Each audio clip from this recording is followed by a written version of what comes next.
Hello everyone, आज हम लोग क्लास 10 का chapter 8 how do organism reproduce का कुछ इंपॉर्टेंट एमसीक्यूज करने वाले हैं। सो स्टार्ट करते हैं पहला क्वेश्चन के साथ। ये एमसीक्यूज काफ़ी इंपॉर्टेंट है क्योंकि ये एनसीईआरटी एग्जाम्पलर का है। एनसीईआरटी एग्जाम्पलर से क्वेश्चंस एग्जाम्स में देखा जाता है। ठीक है, सो पहला क्वेश्चन है, इनमें से कौन सा ऑर्गेनिजम्स, इन चारों में से कौन सा ऑर्गेनिजम्स जो है एसेक्सुअल मेथड को यूज़ करता है रिप्रोड्यूस करने के लिए। तो बनाना करता है वेजिटेटिव प्रोपगेशन से, अमीबा करता है, ईस्ट करता है, ठीक है, अलग अलग एसेक्सुअल मेथड से करता है, बस डॉग नहीं करता है, राइट। तो 1, 3 एंड 4, ठीक है, 1, 3 and 4 option number B is correct. ठीक है, तो ये ऑप्शन बी तुम्हारा करेक्ट आंसर हो जाएगा। Next question, in a flower the parts that produce male and female gametes, ठीक है, तो मेल और फीमेल गैमेट कौन कौन सा है, मेल और फीमेल गैमेट प्रोड्यूस करने वाला पार्ट्स कौन कौन सा है, ठीक है, फ्लावर के अंदर, ये हमें पूछा गया है। सो एंथर जो होता है वो पोलन ग्रेन प्रोड्यूस करता है, और ओवरी जो होता है वो ओवम प्रोड्यूस करता है, मतलब एग प्रोड्यूस करता है। ठीक है, तो ऑप्शन नंबर सी जो है वो करेक्ट आंसर हो जाएगा। Next question, which of the following is the correct sequence of events of a sexual reproduction in a flower. अगर फ्लावर में सेक्सुअल रिप्रोडक्शन हो रहा है तो वो इनमें से कौन सा सीक्वेंस को फॉलो करेगा, कौन कौन सा इवेंट्स होगा उसमें। तो सबसे पहले क्या होगा, पॉलिनेशन होगा, राइट, पहले पॉलिनेशन होगा, फिर फर्टिलाइजेशन होगा, सही बात है। फर्टिलाइजेशन होने के बाद में पहले सीडलिंग होगा या पहले एम्ब्रायो फॉर्मेशन होगा, तो पहले एम्ब्रायो फॉर्मेशन होगा, फिर बाद में सीडलिंग होगा। ठीक है, तो option number C is the correct answer. Next question, question number 4,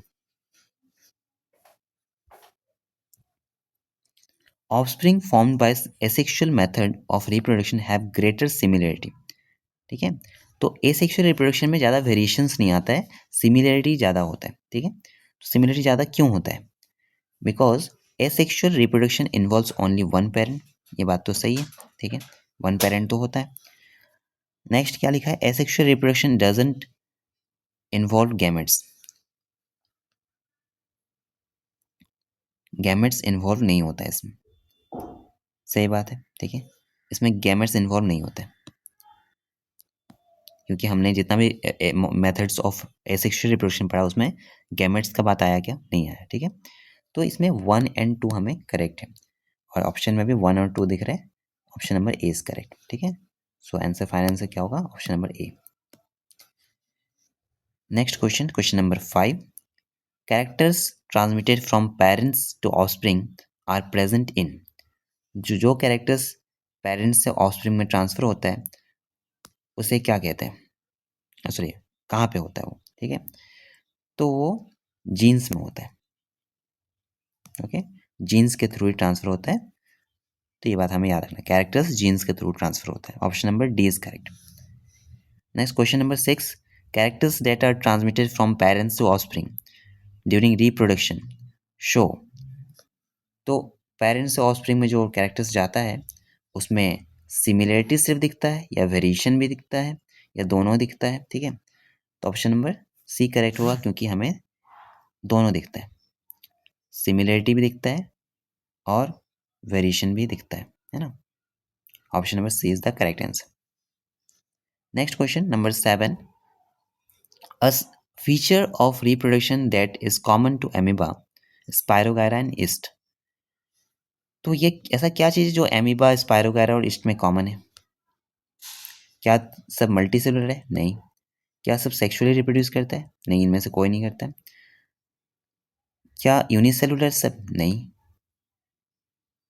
और क्या सब एसेक्सुअली रिप्रोड्यूस करता है, हाँ। ठीक है, तो ये ऑप्शन नंबर ए करेक्ट है।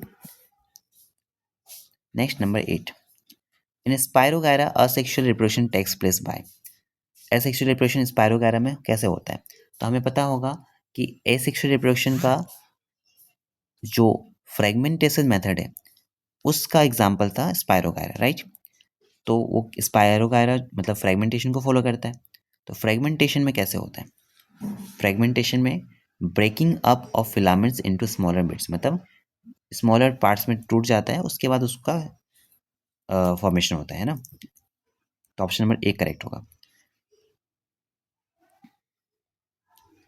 नेक्स्ट है the ability of a cell to divide into several cells during reproduction in plasmodium। तो प्लाज्मोडियम से पूछा है क्वेश्चन।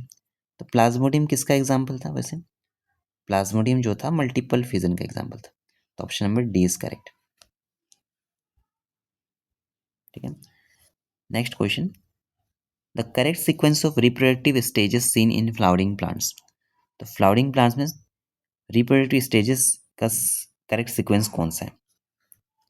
सबसे पहले गैमेट होता है, फिर जायगोट एम्ब्रायो सीडलिंग, या जायगोट गैमेट एम्ब्रायो सीडलिंग।